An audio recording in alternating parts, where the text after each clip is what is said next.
নমস্কার, জিটিজি কেরিয়ার গাইডে আপনাদের স্বাগত। আরেকটি গুরুত্বপূর্ণ ভিডিও নিয়ে আপনাদের সামনে উপস্থিত হলাম।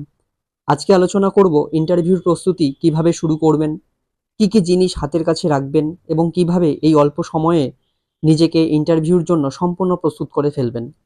দেখুন, এবার ইন্টারভিউটা কিন্তু একটি বেশি গুরুত্বপূর্ণ, কারণ অ্যাপটিটিউড টেস্ট এবং ডেমো ক্লাস মিলিয়ে থাকছে 20 নম্বর।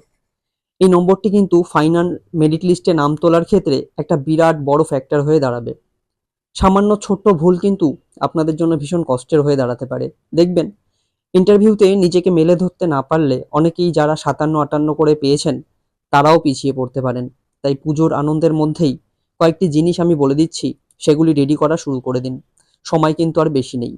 আর যারা চ্যানেলটি এখনো সাবস্ক্রাইব করেননি, অনুগ্রহ করে চ্যানেলটি সাবস্ক্রাইব করে রাখবেন এবং পাশে থাকা বেল আইকনটি প্রেস করে রাখবেন, যাতে এই ধরনের গুরুত্বপূর্ণ ভিডিওগুলি খুব সহজেই আপনাদের কাছে পৌঁছতে পারে। দেখুন, এবারের ইন্টারভিউটার কিন্তু দুটো পার্ট আছে, একটা হচ্ছে অ্যাপটিটিউড টেস্ট বা ওরাল টেস্ট, আরেকটি হচ্ছে ডেমো ক্লাস।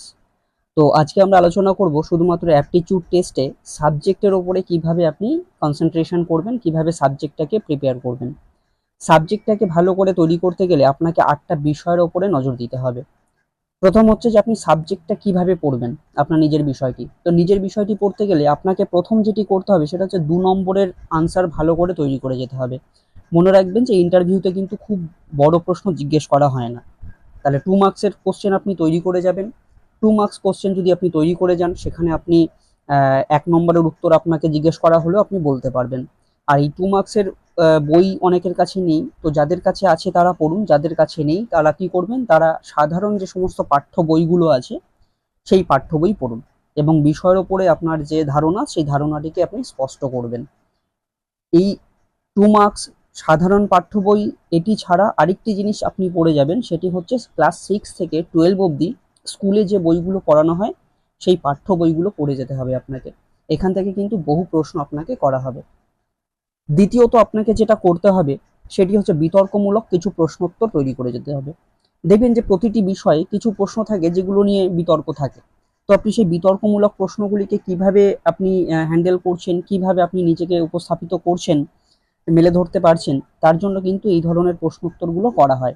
আমি ইতিহাসের কয়েকটি উদাহরণ টেনে যদি বলি, দেখবেন যে ইতিহাস অনেক সময় জিজ্ঞেস করা হয় যে গুপ্ত যুগকে কি সুবর্ণ যুগ বলা যায়, মধ্যযুগকে কি অন্ধকার যুগ বলা যায়, তারপরে হচ্ছে পলাশির যুদ্ধ না বক্সারের যুদ্ধ কোনটি বেশি গুরুত্বপূর্ণ, দেশ বিভাজন কি আটকানো যেত। তো এই ধরনের বেশ কিছু বিতর্কমূলক প্রশ্ন কিন্তু করা হয়। এই তাহলে 2 নম্বর বিতর্কমূলক প্রশ্ন আপনাকে তৈরি করে যেতে হবে, যেগুলো আপনি পড়ার সময় যেখানেই বিতর্ক পাবেন সেই বিষয়টা কিন্তু আপনি জেনে যাবেন। 3 নম্বর আপনাকে যেটা করতে হবে সেটি হচ্ছে ইতিহাসের কিছু গুরুত্বপূর্ণ স্থানগুলির বর্তমান অবস্থান। অর্থাৎ ইতিহাসে অনেক এরকম স্থানের নাম আপনি পাবেন যেগুলির বর্তমান অবস্থান আপনাকে জিজ্ঞেস করা হয়। এবার এই প্রশ্নটা কিভাবে করা হয়, খুব সিম্পল। ধরুন আপনাকে প্রশ্ন করা হলো যে প্রথম সত্য বিলোপ নীতির কবলে পড়েছিল কোন রাজ্য, আপনি উত্তর দেবেন সাতারা রাজ্যটি। এইবার আপনাকে হয়তো জিজ্ঞেস করা হবে যে সাতারা রাজ্যটি বর্তমানে কোথায় অবস্থিত। তাহলে ইতিহাসে বেশ কিছু গুরুত্বপূর্ণ স্থানগুলি কিন্তু বর্তমানে কোথায় অবস্থিত জিজ্ঞেস করা হয়। 2016 সালের বহু ক্যান্ডিডেটকে কিন্তু এই প্রশ্নটি করা হয়েছিল। তাহলে স্থানগুলি কিন্তু আপনাকে জেনে যেতে হবে। স্থানের পাশাপাশি 4 নম্বর আপনাকে যে জিনিসটা জেনে যেতে হবে সেটি হচ্ছে সিলেবাস। সিলেবাস কিসের? ক্লাস 6 থেকে 12 অবধি। এটাও কিন্তু একটা গুরুত্বপূর্ণ পার্ট, কারণ বহু স্টুডেন্টকে কিন্তু এর আগে সিলেবাস জিজ্ঞেস করা হয়েছে যে আপনি ক্লাস 7-এর সিলেবাসটা বলুন বা 8-এ কী কী পড়ানো হয় ইত্যাদি ইত্যাদি কিন্তু জিজ্ঞেস করা হয়। তাহলে খুব গুরুত্বপূর্ণ বিষয় যে আপনি ক্লাস 6 থেকে 12 পর্যন্ত সিলেবাসগুলো জেনে যাবেন।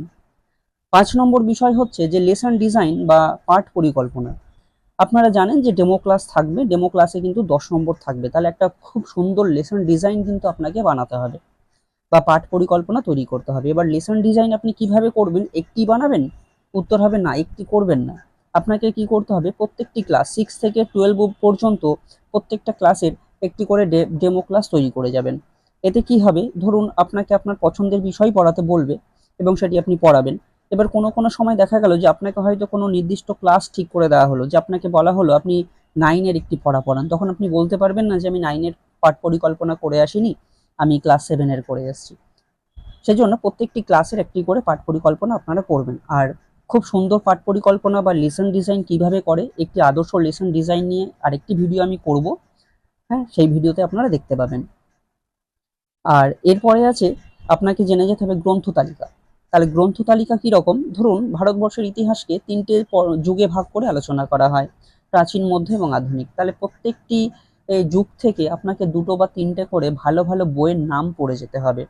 কারণ ইন্টারভিউতে বহুবার এটা জিজ্ঞেস করা হয়েছে যে আপনি মধ্যযুগ পড়ার সময় কি বই পড়েছেন, বা প্রাচীন যুগ পড়ার সময় আপনি কি বই পড়েছেন। তাহলে বইয়ের নাম এবং লেখকের নাম এগুলো কিন্তু আপনাকে রেডি করে যেতে হবে। আর কি করতে হবে? Special paper in MA. দেখবেন অনেকেই মাস্টার্স করেছেন ক্যালকাটা ইউনিভার্সিটি থেকে। ক্যালকাটা ইউনিভার্সিটিতে যারা মাস্টার্স করেছেন তাদের কিন্তু একটা স্পেশাল পেপার থাকে এমএতে। তো যারা যারা ক্যালকাটা থেকে করেছেন তাদের কিন্তু এই স্পেশাল পেপারটার ওপরে প্রশ্ন করা হয়। এবং কি প্রশ্ন করা হয়? দেখবেন স্পেশাল পেপারের ওপরে কিন্তু খুব কঠিন প্রশ্ন করা হয় না, নর্মালি জিজ্ঞেস করা হয় যে স্পেশাল পেপার কিসের ওপরে ছিল এবং সেখানে কি কি পড়ানো হয়েছিল। তাহলে এখান থেকে বিস্তারিত আপনার জানার দরকার নেই। আপনি যেটা জানবেন সেটা হচ্ছে যে কি কি পড়ানো হয়েছিল, একটা আউটলাইন আপনি তৈরি করে যাবেন। এবার ক্যালকাটার বাইরে যারা আদার্স ইউনিভার্সিটি আছেন সেখানেও হয়তো এরকম কিছু স্পেশাল পেপার থাকলেও থাকতে পারে, তো তারাও সেটা বিষয় কিন্তু একটুখানি দেখে যাবেন। আর 8 নম্বর বিষয় যেটা পড়তে হবে সেটি হচ্ছে ইতিহাস চর্চা। ইতিহাস চর্চা বা হিস্ট্রিওগ্রাফি, যেটি হচ্ছে যে যারা 11-12-এর জন্য ন্যাচারালি ইন্টারভিউ দেবেন, প্রস্তুতি নিচ্ছেন, তাদের কিন্তু ইতিহাস চর্চার ব্যাপারটা পড়তে হয়। কারণ 9-10-এ কিন্তু খুব একটা বেশি জিজ্ঞেস করা হয় না। তাও আমি সাজেস্ট করব যে নবম দশম এবং একাদশ দ্বাদশ উভয় শ্রেণীর জন্যই আপনারা তৈরি করে যাবেন ইতিহাস চর্চা। দেখবেন যে ওই জাতীয়তাবাদী ঐতিহাসিক, মার্ক্সবাদী ঐতিহাসিক, অ্যানাল গোষ্ঠী, কেমব্রিজ ঐতিহাসিক গোষ্ঠী, তো এদের ওপরে কিন্তু বেশ কিছু প্রশ্ন করা হয়। তাহলে এই ছিল 8টি বিষয়। এই 8টি বিষয় কিন্তু আপনারা ভালো করে জেনে যান। সাবজেক্ট থেকে এই 8টি বিষয়ের ওপরেই প্রশ্ন হয়, এর বাইরে কিছু প্রশ্ন হয় না। এই সাবজেক্টের বাইরে আরও কিছু জেনারেল নলেজ, যেমন ধরুন আপনি বিএডে কী কী পড়েছেন, শিক্ষা শিক্ষণ সম্পর্কিত বিভিন্ন জিনিস, এবং সাধারণ জ্ঞান, আপনার রাজ্য, আপনার জেলা থেকে কিছু প্রশ্ন করা হয়। তো সেগুলো নিয়ে আরেকটি ভিডিও আমি বানাবো, খুব শীঘ্রই সেটি আপলোড করা হবে। তাই চ্যানেলটি এখনও যারা সাবস্ক্রাইব করেননি অতি শীঘ্রই সাবস্ক্রাইব করে রাখুন, আমি পরের ভিডিওতে এগুলো আপলোড করব। আর ডেমো ক্লাস নিয়ে একটি আলাদা ভিডিও আমি বানাচ্ছি, এবং সেটাও আপনারা অনেক উপকার পাবেন। তাই ভিডিওটি এখানেই শেষ করছি। সম্পূর্ণ ভিডিওটি দেখার জন্য ধন্যবাদ।